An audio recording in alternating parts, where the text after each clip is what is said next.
আসসালামু আলাইকুম। আজকে আমি শেয়ার করব খুবই মজাদার চালতার আচার রেসিপি। তো চালতাগুলোকে কেটে নেওয়া হয়েছে, কেটে লবণ হলুদ দিয়ে সিদ্ধ করে নেওয়া হচ্ছে।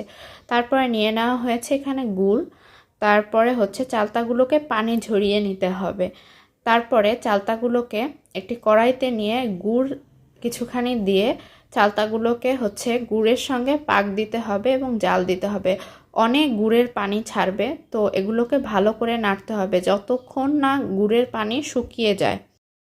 এদিকে একটি শুকনো পাত্রে 5 ফোড়ন, সরিষা এবং শুকনা মরিচ টেলে নিতে হবে। টেলে ভেজে নিয়ে তারপরে এগুলোকে গুঁড়া করে নিতে হবে। এই গুঁড়া মশলাটা আচারে দিলে আচারের ফ্লেভারটা খুব সুন্দর আসে এবং স্বাদও ভালো হয়। আর আমি একটা কথা বলে রাখি যে হচ্ছে আমরা যে চালতাটা সিদ্ধ করেছি সেটা কিন্তু অনেকক্ষণ পানি ঝরতে দিয়েছিলাম। পানি থাকলে কিন্তু হবে না, পানি ঝরিয়ে নিতে হবে। তারপরে আবার সেই গুড়ে পাক দেওয়া চালতাটাকে জাল করা হচ্ছে।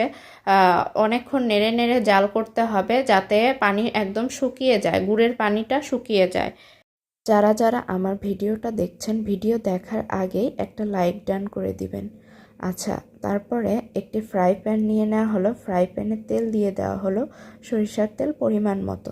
তারপরে দিয়ে দেওয়া হলো তেজপাতা। আমরা এখানে 2টো তেজপাতা দিয়েছি। আর দিয়ে দিতে হবে 5 ফোড়ন কিছুটা। 5 ফোড়ন দিয়ে তেজপাতা দিয়ে এখন ভালোভাবে নাড়তে হবে। তারপরে ওই যে গুড়ে পাক দেওয়া যে চালতাগুলো আছে সবগুলো এই তেলের ভেতরে দিয়ে দিতে হবে, দিয়ে ভালোভাবে মিশিয়ে নিতে হবে।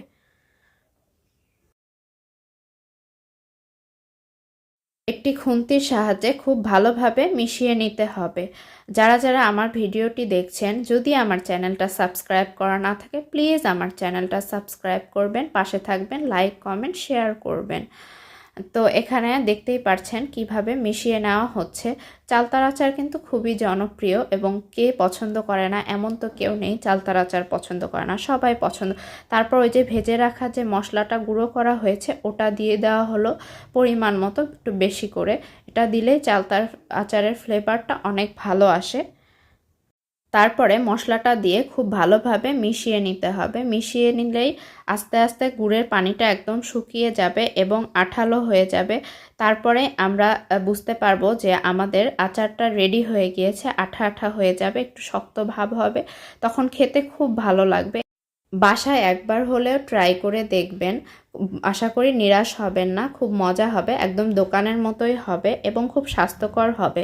আচ্ছা, আমাদের কথা বলতে বলতে আচারটা একদম রেডি হয়ে গিয়েছে, দেখতেই পারছেন কত সুন্দর হয়েছে, লোভনীয়, জিভে জল আসার মতো। আজকের ভিডিও এই পর্যন্তই। আল্লাহ হাফেজ। রেসিপিটি ভালো লাগলে অবশ্যই লাইক কমেন্ট শেয়ার করবেন এবং সাবস্ক্রাইব করতে কিন্তু ভুলবেন না।